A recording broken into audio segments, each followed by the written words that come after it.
Okey-dokey.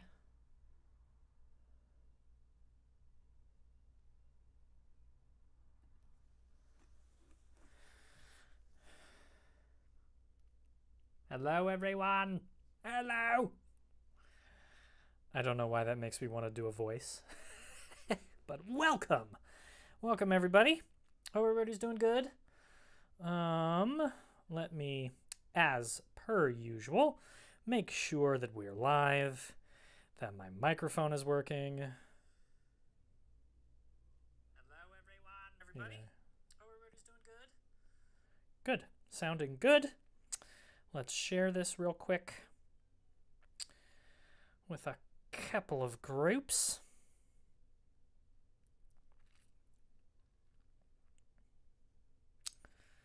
And we will get going.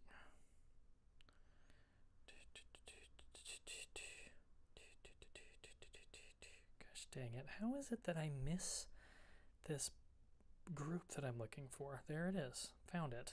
I miss it every time. I think it might be because it moves position in the list that I'm looking for, but just shared it to the boredom busting group. Hello from to anyone joining from there. Okay, things are looking pretty stable, I hope. I'm actually uploading something in the other room to the hardwired connection for work, so hopefully that doesn't cause any problems. We will see if it does, which I guess is a perfect opportunity to remind everyone that if you look in the description for this live video, all of the videos that I'm streaming live, I'm actually recording the full quality non-streaming versions onto my computer and then uploading those to YouTube. So I have noticed looking at these videos that there is some cutout on Facebook. There are times where the image stalls. Thankfully, it looks like the audio is always still going, so that's good, since obviously that's the most important thing for reading. But yeah, if you're actually watching the video, not just kind of listening to it, and those freezing bits from the stream are annoying you to any degree, check out the YouTube stuff. That is all flawless, plays flawlessly because it's recorded locally on my computer. Anyway, just thought I'd share that. Let's dig in, shall we? I believe we are chapter 21. We made a lot of progress, you guys. We're almost 100, page 136 of what was it, 350, 355. So we're coming up. We might hit halfway. We might hit halfway through. Maybe not today. Maybe tomorrow. But this week. So yeah, we have had a ship by the name of the Red Robert has touched down at Aaron's Landing, and our group of kids has decided to sneak aboard the ship, even if the ship's not going where they want to go, to sneak aboard so that wherever they end up, hopefully they can get passage to where they want to go, because obviously things on IndyCar have really ground to a halt. So that is where we left off.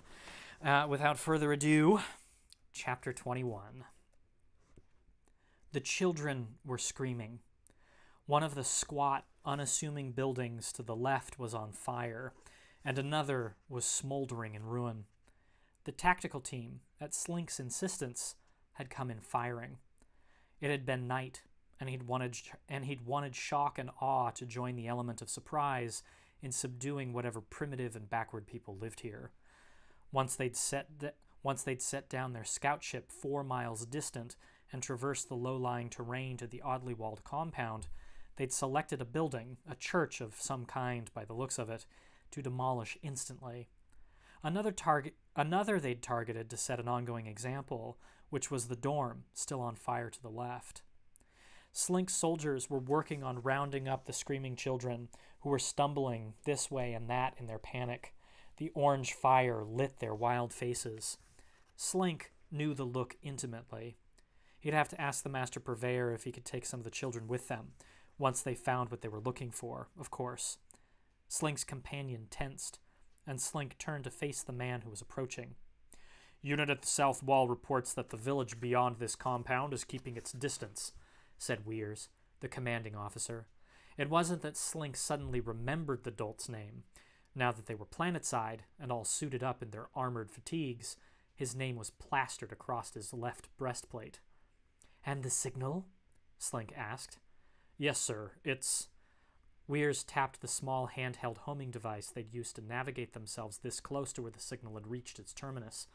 "This way." He pointed toward a building at the far end of the common area courtyard. The officer started off toward it, and Slink moved to follow, punching a probability scenario into his arm pad. Nothing came back, and he frowned, slowing. He jerked the cord to his companion, annoyed.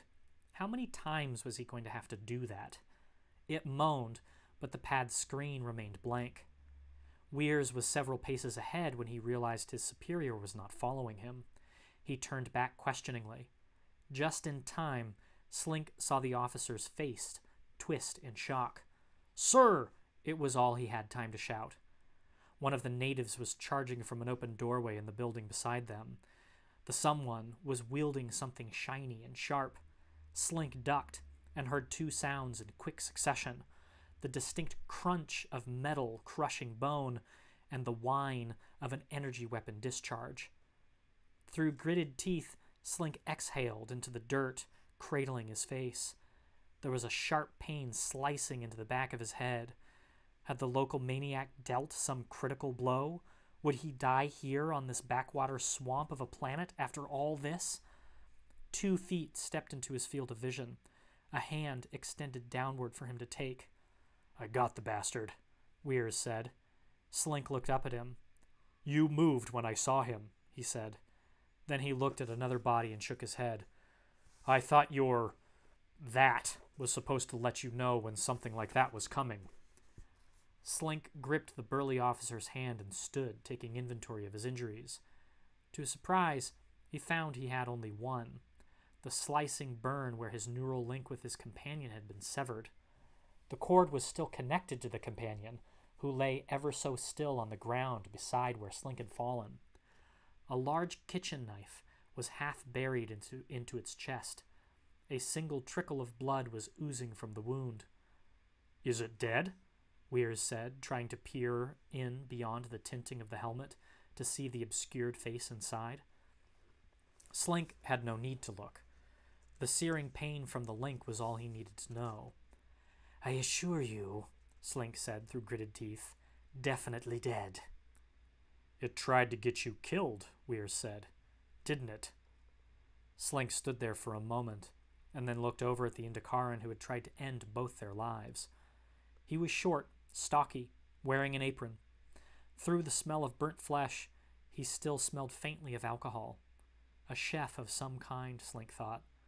There was a hole in his face from Weirs' weapon. "Let's move on," Slink said to Weirs. He took the cord in his hand and ripped it from the base of his skull. He didn't allow himself to cry out in pain, not in front of anyone, but it was excruciating. "We haven't much time." The officer nodded curtly. Slink knew he'd have to be more careful with the next companion. This one hadn't intended to kill him and failed. No, it had intended to kill itself and succeeded. Chapter 22. It was appropriate that Susie was the first to spot their biggest obstacle, the gleaming android moving about in the cargo hold.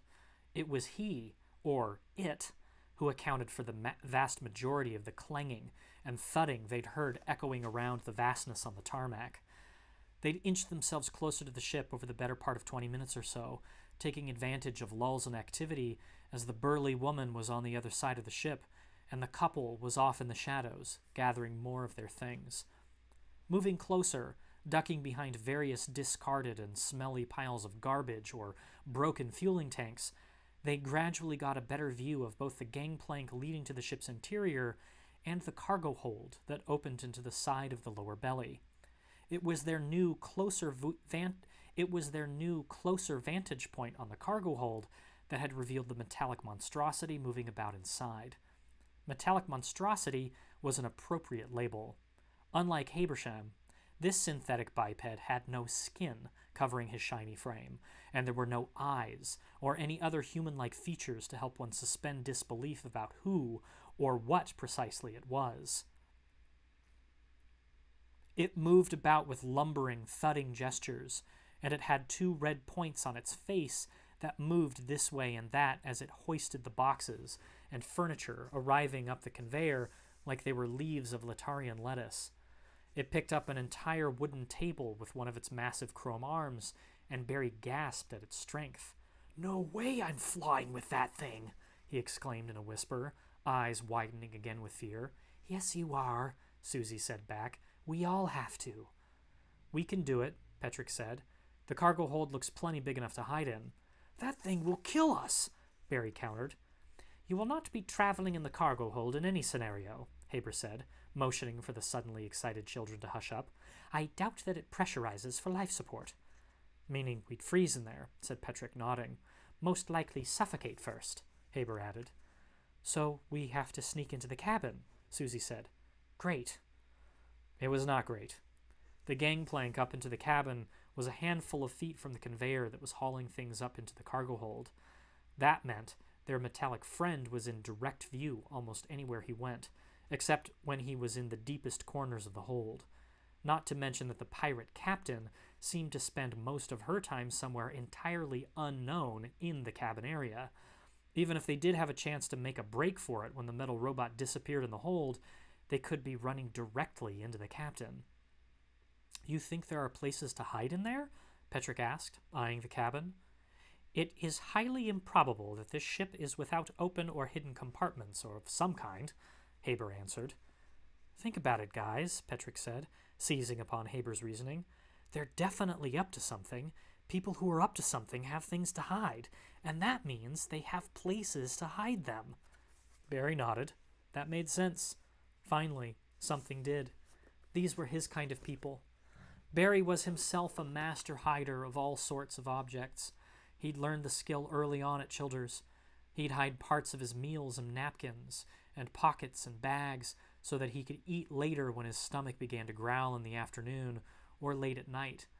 And if you didn't hide the special stuff, like the strawberries or gunya fruit when they were ripe and perfect, then someone else would eat it. He patted his pocket as he thought about that, feeling the 2 juice boxes in there that he'd packed at the lab. The last 2. They felt solid, real, reassuring. "Guys!" The whispered exclamation was from Susie. She was pointing toward the cargo hold. The couple had reappeared, and they were wheeling a heavy wooden armoire toward the conveyor. Seeing them arriving with the large piece, the metallic android was clomping out to meet them. The couple, however, had reached the conveyor first and were lifting it on their own. It wasn't a wise plan. The piece of furniture easily outsized them 2 to 1, and they grunted to lift it, immediately becoming apparent they were in over their heads. The armoire began to tip, leaning toward the conveyor. "What are you doing?" a voice bellowed from inside the ship, and the bulky captain raced from the bright interior down the gangplank and toward the slowly developing disaster. "I told you not to!" The piece of furniture slipped entirely from the man's grasp. It toppled outright, and there was a loud clunk as it hit something hard. That something reached a glistening arm over the back of the leaning armoire and struggled to right it. The android had apparently lumbered over just fast enough to catch the big thing before it crashed into the conveyor. The pirate captain had watched the whole thing unfold with horror from the gangplank, but now that the crisis had been averted just in time, she stomped over to where the couple was standing. There was a lot of gesturing from the ruddy captain, and shaking of heads and wiping of brows from the couple as the android managed to lift the piece of furniture onto the conveyor. The captain was letting the couple know in no uncertain terms that they had screwed up and she wouldn't tolerate it again. The one-sided conversation continued as they followed the piece of furniture up into the cargo hold, where the android lifted it onto a wheeled dolly, and then all 4 disappeared deeper inside. Susie was absolutely spot on. This was their chance. As far as they could tell, nobody was inside the ship's cabin. "Go!" Haber prodded, and then they all broke from behind the rusty crates they'd been peering through. They went as a group, Petrick holding Clark in his arms now, with his traveling pack over his shoulder. He didn't want to risk the dog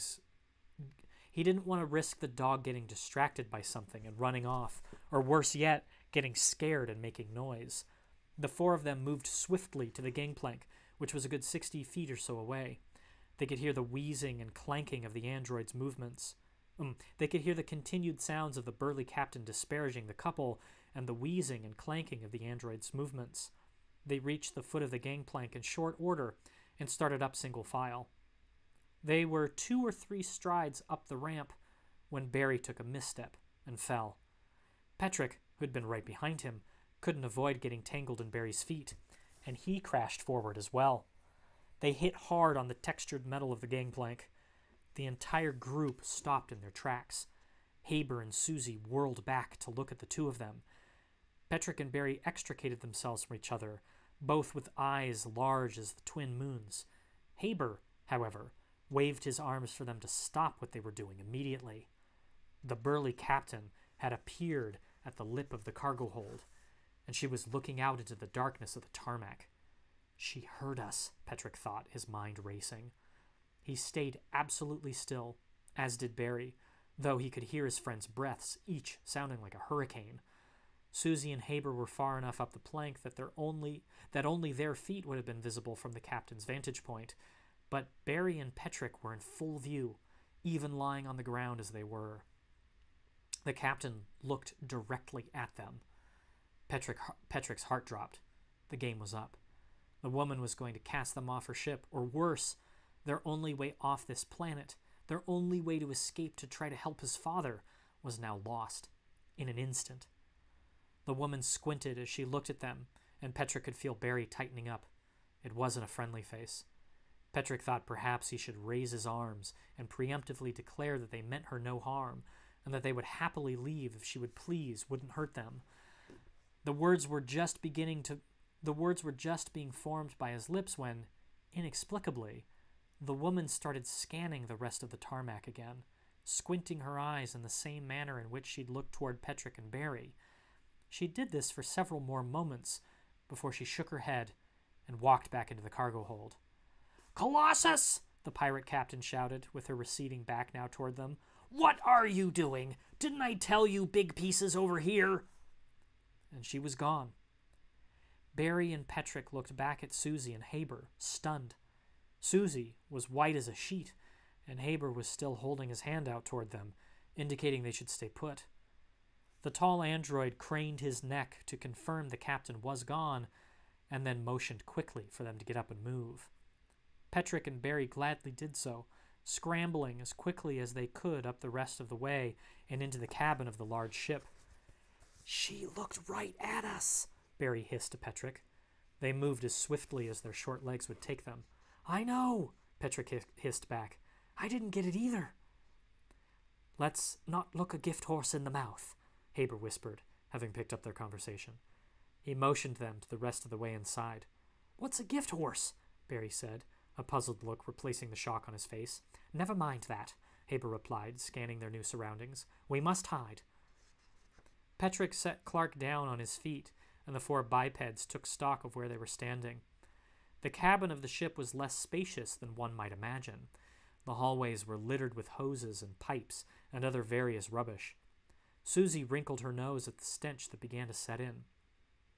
The deck they were standing on was made of a metal grating, and below, Petrick could see more of what had been left out to tangle in the hallways: pipes, wires, hoses, dust, and rubbish. Clark seemed to confirm precisely what Petrick was already thinking, and he pawed at the grating, looking down. "Maybe we can hide down there," he said, pointing. "Oh, please, no," Susie said, shaking her head. Haber had busied himself in the meantime, going a short way down the hall to their right, and then craning his neck around the circular curve of the one to the left. "I'm afraid that may be your best bet," he said, turning his head back toward the 3 children and the dog. Haber motioned for them to follow him. They did, and after a few paces down the curving hallway, he stopped them. "This ventilation system seems to run underneath the length of this decking," he said, pointing to the pointing to two vent-like rectangular openings underneath the grating on opposite sides of the hallway. They couldn't have been more than 2 feet in height, but they were wide and otherwise spacious. It should provide ample space and cover for you lot to hide for a significant period of time. He stooped and lifted up a square section of the grating. I suggest you enter with haste. Big enough for us, but what about you? Petrick asked. There's no way you can fit down in there. We do not have time, Haber answered with urgency. In you go. No, said Barry, crossing his arms. No way you're not coming with us, Mr. Robot. We stick together. Agreed, said Susie, nodding.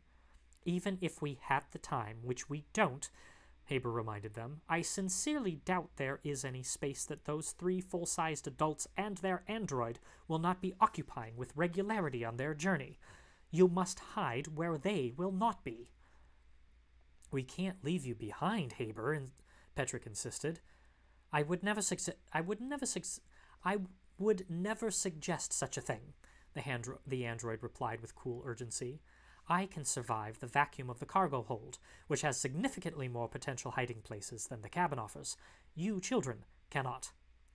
The children considered that for a beat. Petrick looked up at Haber's pale face and squinted, as if trying to determine whether or not he was attempting to put one over on them. He was very hard to read. How are you not going to get caught? Barry asked, sounding just as skeptical as Petrick looked. Leave that to me. Now, get inside. Barry and Susie, and even Clark, turned to look at Petrick. Okay, fine, Petrick said, but you can't get caught, Haber. I can promise you, young master, I have no intention of doing so. Petrick looked into his bright artificial eyes and gave in to a sudden compulsion to hug the tall android. After a moment, he noticed that Barry and Susie were doing the same thing. It was the first time since their journey had begun that they wouldn't all be together. Clark, meanwhile, jumped down into the open grate and gave a small whine, looking up at the group hug. Haber patted each of the children on the head. The dog is quite right, he said. Down you go, before it's too late for me to sneak outside and into the cargo hold. Barry went in first, then Susie, and Petrick followed. It was a tighter fit than they'd thought it would be, mostly due to the packs they were each still carrying. Haber made sure all 3 of the children were stowed down below before he knelt to offer one last piece of advice. Do not come out for any reason, he whispered. Use the food ration in your packs and stay out of sight. Once we reach the next port and the ship takes on fuel, we will have our chance to slip out, unnoticed. Petrick nodded for the 3 of them. It seemed a tenuous and perilous plan, but they all knew it was the only option they had. Do not come out of hiding, Haber repeated, and then he lowered the grating with a soft thud. I will rejoin you once the ship has landed. He turned around and didn't look back. He was out of sight in seconds. That's good, Petrick thought, as he wedged in between Barry and Susie at the vent opening. At least Haber seems like he can move quickly and quietly. Moments later, he heard the sound of voices coming from the direction of the gangplank, and the children instinctively shrank back deeper into the vent. Petrick pressed himself to the floor to make sure he had a view of the hall, and kept a hand on Clark. The pirate-looking captain came in first, followed closely behind by the couple that must have been her passengers. As they passed, Petrick knew for sure they were Indikaran, northern province perhaps, from their thicker, warmer clothing. He was aware that there were several settlements up there, and that they dressed funny by southern standards. They sometimes came to choosing day. You 2 down the hallway there, the captain said, pointing. The head is on your left. Your bunks are on the right.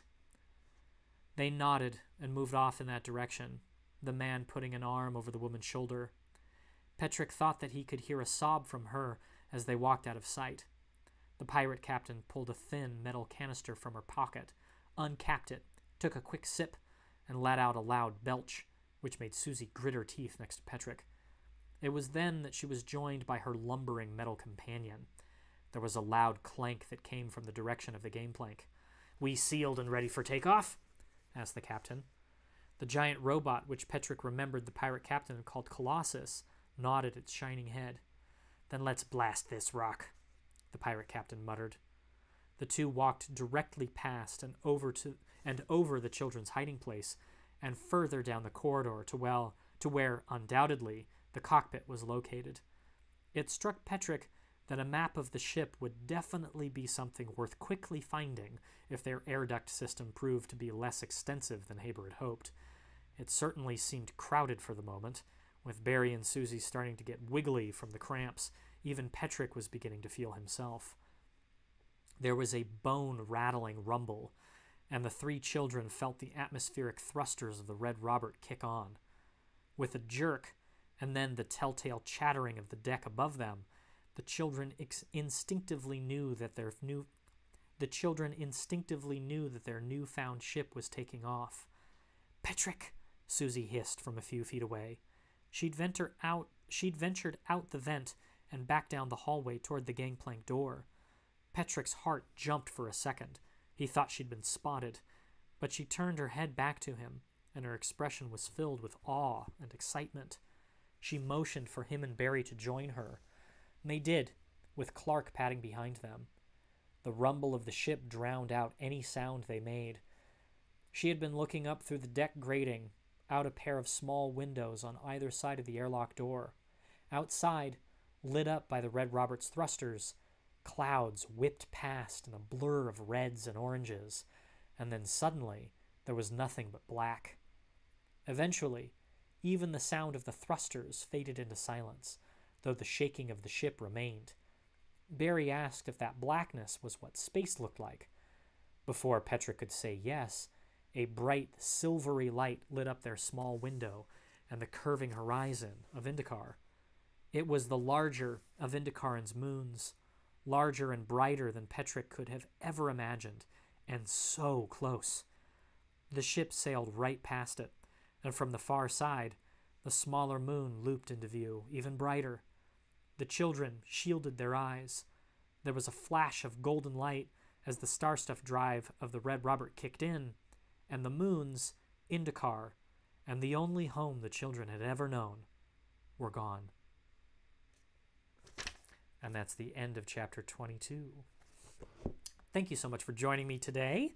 I did see, as we were doing this, that there were probably a couple little dropouts.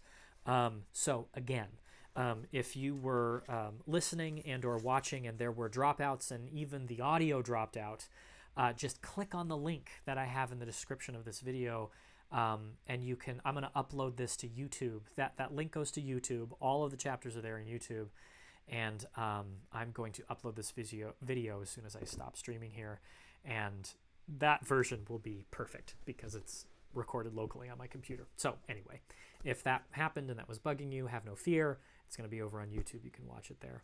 But yeah, thank you so much for joining, for listening, and we'll pick up tomorrow with chapter 23. And yeah, we'll get an update on what horrible things, obviously, are happening back at Childers with the Authority, and with our children who are now stowed away on a ship and have left their home planet for the first time in their lives. Exciting stuff.